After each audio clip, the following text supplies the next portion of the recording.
Dear children, welcome to the third and last podcast on History Chapter 3, Ruling the Countryside.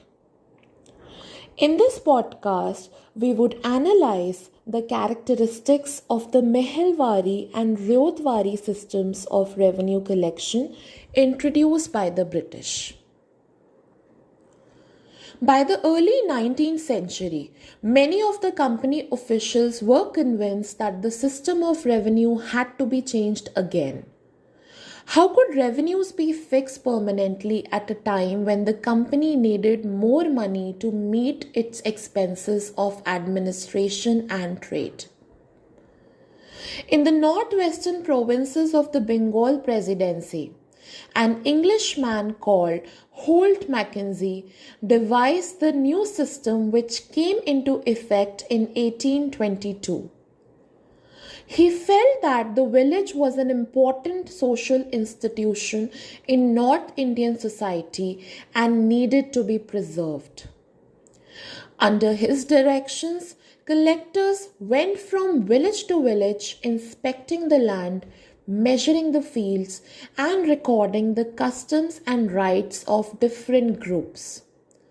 The estimated revenue of each plot within a village was added up to calculate the revenue that each village had to pay. This demand was to be revised periodically, not permanently fixed. The charge of collecting the revenue and paying it to the company was given to the village headman rather than the zamindar. This system came to be known as the Mehelwari settlement. The Munro system. In the British territories in the south, there was a similar move away from the idea of permanent settlement. The new system that was devised came to be known as the Ryotwar or Ryotwari. It was tried on a small scale by Captain Alexander Red in some of the areas that were taken over by the company after the wars with Tipu Sultan. Subsequently developed by Thomas Munro, this system was gradually extended all over South India. Red and Munro felt that in the south there were no traditional zamindars. The settlement, they argued, had to be made directly with the cultivators, also known as ryots. These ryots had tilled the land for generations. Their fields had to be carefully and separately surveyed before the revenue assessment was made.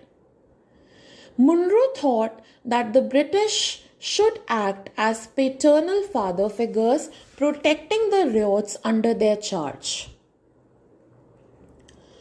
Within a few years after the new systems were imposed, it was clear that all was not well with them. Driven by the desire to increase the income from land, revenue officials fixed too high a revenue demand. Peasants were unable to pay. Ryots fled the countryside, and villages became deserted in many regions. Optimistic officials had imagined that the new systems would transform the peasants into rich, enterprising farmers, but this did not happen. That is all. Thank you.